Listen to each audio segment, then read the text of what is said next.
بالكواليس عشان حضراتكم تبقوا في الصوره. نادي الزمالك عايز كابتن حسام حسن يقود الفريق فنيا، وحصل كلام خلال الفترات اللي فاتت. انا عارف كويس ان انا بقول لحضراتكم ايه، خلال يمكن 4 ايام مره الاسبوع اللي فات تحديدا، يعني كان كلام بشكل كبير جدا جدا واضح للكابتن حسام حسن انه يتولى القياده الفنيه لنادي الزمالك، والكلام كان من احمد مرتضى، واللي كان مباشره لكابتن حسام حسن، وقال للكابتن حسام حط الشروط اللي انت عايزها، احنا عايزينك تبقى موجود معانا في نادي الزمالك.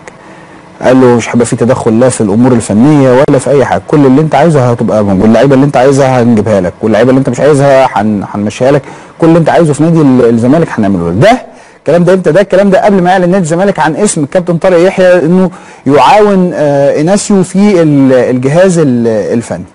كابتن حسام حسن كان رد واضح انه هو مرتبط بتعاقد مع النادي المصري، وانه مش هيمشي من النادي المصري الا اذا الناس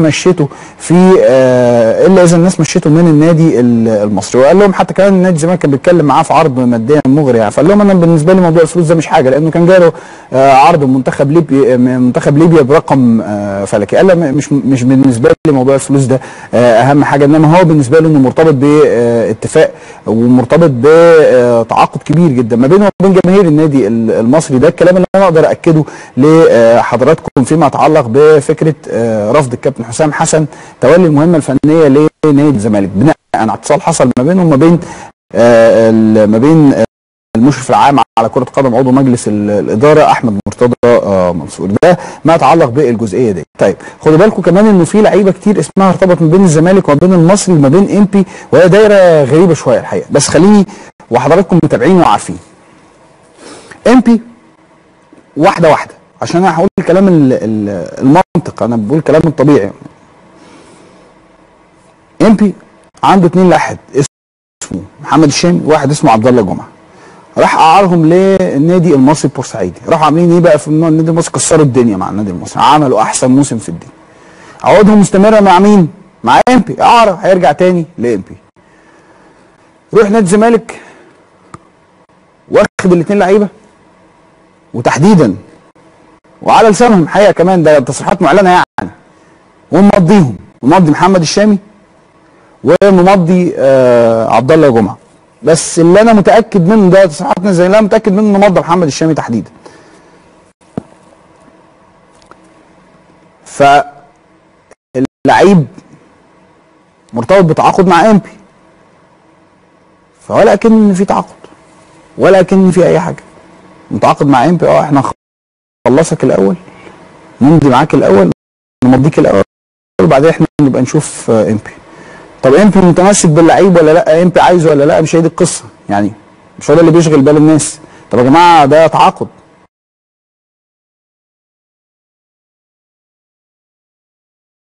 توقيع او وقع لصالح نادي الزمالك. الصح دايما انك تدخل البيت من بابه، ده الصح.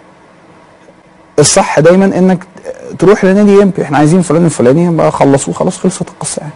انما العكس ده اللي بيحصل، ده بيكرس الحقيقه للعكس دايما. لما تعمل حاجه غلط، الغلط دايما يكرس له. هيبقى ده الاسلوب المتبع في المفاوضات. مضي اللعيب الاول، بعدين نبقى نروح للنادي بتاعك نقعد نتكلم معاه. خد مقدم تعاقد وبعدين نبقى نروح نتكلم مع النادي بتاعك، احنا هنبقى نخلصك من النادي بتاعك. ودي غلطه الحقيقه مسؤول عنها برضو كمان الانديه الثانيه، يعني الانديه اصحاب اللعيبه. طيب ما تحركوش ليه في اللعيبه بتاعتكم؟ ما تمسكوش بيها ليه؟ ليه بتسيبوا الغلط هو اللي يبقى مستمر وهو المعمم بشكل او باخر؟ دي جزئيه خاطئه في التعاقدات، ولا استثني منها اي حد، يعني انا ما بستثنيش منها حد. الزمالك بيعمل كده، وده في مشهد اهو واضح انا وصفته لحضراتكم، والاهلي قبل كده عمل ده في اكتر من مشهد، يعني واضحه العمليه وصريحه وبتبقى متشافه ما حدش بيتكلم فيها. دي جزئيه مهمه. خلينا نتكلم مع حضراتكم كمان ان الزمالك اتفق مع كوفي على العوده مره اخرى لنادي الزمالك. في خطوط تم فتحها مع كوفي مدافع الفريق، واللي انتهت اعارته لفريق الاتحاد السعودي. ولازم نادي الزمالك يرجع كوفي. انا قلت لحضراتكم قبل كده يعني انه واحد من اللاعبين المميزين، تحس انه ابن نادي الزمالك، تحس انه مولود في نادي الزمالك. على كل اتفقوا معاه بشكل او باخر، فتحوا معاه خطوط اتصال على عودته مره اخرى.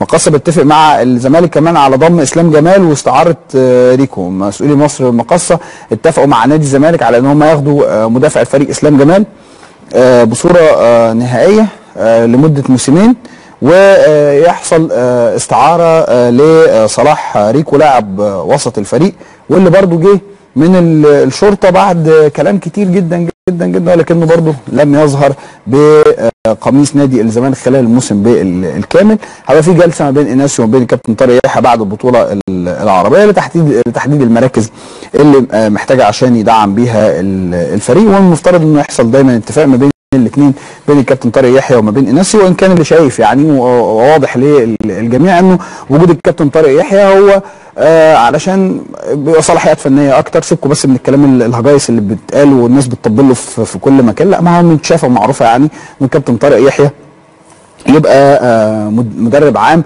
بصلاحيات مدير فني وله قدره على الاختيارات، وبعد كده هو هيبقى المدير الفني، علشان بس ما تبقاش فكره الشرط الجزائي ديت عقبه بالنسبه لايناسيو.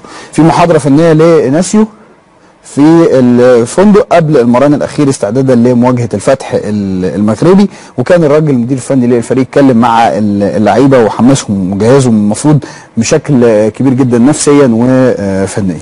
طيب عطفا على الكلام اللي انا كنت بتكلم مع حضراتكم عليه، محمد الشامي وعبد الله جمعه، تعالوا نروح نعرف راي ام بي ايه الاثنين لعيبه بتوعه المفروض ان هم يعني هيرجعوا له تاني، المفروض ان هم مرتبطين بتعاقد. هل الام بي هيسيبهم تحت الاعلان الرسمي لنادي الزمالك بتصريحات رسميه لرئيس نادي الزمالك انه تم التوقيع مع اللعيبه ديت؟ هو ده اللي نعرفه دلوقتي. انا معايا على تليفون المحترم كابتن عبد الناصر محمد مدير الكره بنادي امبي. يا كابتن عبد الناصر اهلا وسهلا بحضرتك، وحشنا كتير جدا. كابتن ابراهيم ازي حضرتك؟ وحشنا كل سنه وحضرتك طيب. كل سنه وحضرتك زي الفل. اتمنى ان احنا نشوفه في اي. طيب هتسيب محمد الشامي للزمالك ولا هتسيبوه للنادي المصري؟ واكيد حضرتك سامع وعارف يعني، انا مش بجيب لك حاجه من الكواليس، حضرتك عارف انه نادي الزمالك قال انه حصل على توقيع اللعيبه وبقى الاتفاق الرسمي مع انبي. هل فعلا نادي الزمالك اتكلم معاكم في الاثنين لعيبه ولا لا؟ هو بالفعل نادي الزمالك اتكلم عن بعض الوسطاء والوكلاء وهم كلمونا، والموضوع بيتعرض على مجلس اداره النادي، وبيتعرض طبعا في البدايه هيتعرض على الجهاز الفني للفريق. هنشوف اذا كان طبعا انت عارف الانتقالات بيحكمها في كل الدنيا 3 حاجات، اللي هي الحاجه الاولانيه الاحتياج الفني لللاعب، والرغبه بتاعه اللاعب. اللعيب وقعت خلاص، اللعيب وقعت. هو اللعيب ما هو بص يا كابتن ابراهيم، حته اللعيب وقع وما وقعش، انا عن نفسي دايما ما بتوقفش عند الحته دي خالص، لانه ممكن يوقع من ورانا، ممكن يوقع من غير علمنا، ده شيء يعني مفروغ منه. هو سوق مفتوح، ولكن بيبقى التوقيع زي ما حضرتك عارف ملهوش قيمه يعني. اللاعب عقده مستمر مع بس بتبقى ورقه ضغط، يعني بتبقى ورقه ضغط بالنسبه هي مش بتبقى ورقه ضغط على النادي نهائي، عمرها ما كانت ورقه ضغط على النادي. هو الموضوع بيبقى ليس الا ان اللاعب لما بيوقع لنادي وعقده مستمر، ان ده بيدي للنادي تفويض قوي ان هو يعني يدخل بقلب جامد يعني. يعني حضرتك شايف انه ده تمام، يعني اللي عمله اللعيبه ده صح واللي بيعمله نادي الزمالك ده صح؟ لا طبعا مش صح طبعا، ولكن انا ما بتوقفش عنه. مش صح ان اللاعب يمضي وعقده ساري، بس هل احنا اظهر الامضاء؟ مش هيظهر الامضاء، لان نادي الزمالك بيعتبر ان هو مخالف هو كمان لما بيمضي لاعب عقد ساري. انا زي ما قلت لحضرتك هو ليس الا بيدي موقف قوه للنادي في التفاوض. لا، هو نادي الزمالك لا يعتبر نفسه مخالف، لانه رئيس النادي نفسه يطلع يجاهر بده انه حصل على توقيع الاثنين لعيبه، هو ما بيعتبرش نفسه مخالف. ما هو الاثنين لعيبه، هل هو مضى على العقد بيزنطي مش ساري. عمر ما يكون العقد ساري، لان العقد ده لا يمكن ان هو هيظهره، دي مخالفه جسيمه يعني.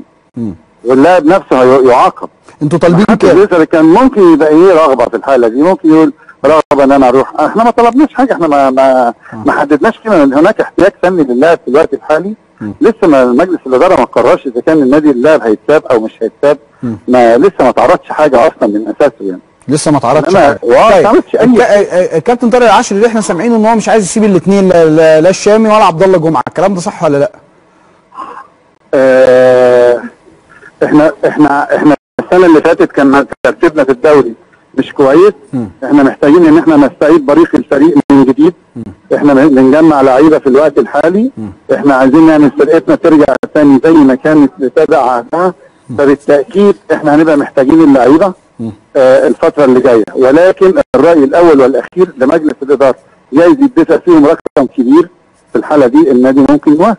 القرار قرار مجلس الاداره مش قرار الجهاز الفني ولا مدير الكره في حاجه. فلسه الموضوع في العرض، وفعلا احنا ما ردناش، ولكن يعني خير ان شاء الله. يعني بنتكلم في كام لكل لعيب مثلا؟ يعني اللي حضرتك لا يا كابتن ابراهيم، انا ما والله الحاجات دي اللي بيحددها لجنه التسويق في النادي، وبعد كده بتعرض على مجلس الاداره. بالامانه ما تعرضش اي يبقى حضراتكم مش قافلين الباب. في احتياج فني وكل حاجه، لكن لو اتحط رقم كبير وليه لا؟ ما هو يعني الارقام في ارقام كتيره بقت بتدفع دلوقتي. حضرتك شايف الصفقات دلوقتي، لسه كنا بنتكلم ارقام مهوله بتدفع في لعيبه هي موجوده اصلا في احنا كجهاز فريق في احتياج فني للعيبه، ولكن لو مجلس الاداره قال احنا هو في رقم كبير هيدفع، اعتقد ان النادي ساعتها هيعيد التفكير. المصري اتكلم معاكم في الشام في عبد الله؟ المصري اتكلم كتير على الاثنين لعيبه بالامانه. والمصري طبعا هو النادي المصري هو كان السبب الرئيسي في ان اللعيبه دي يبقى لها نوع من انواع البريق هذا الموسم، وهم اللي اعادوا الشامي ان هو يبقى يعني من الناس الهدافين المميزين.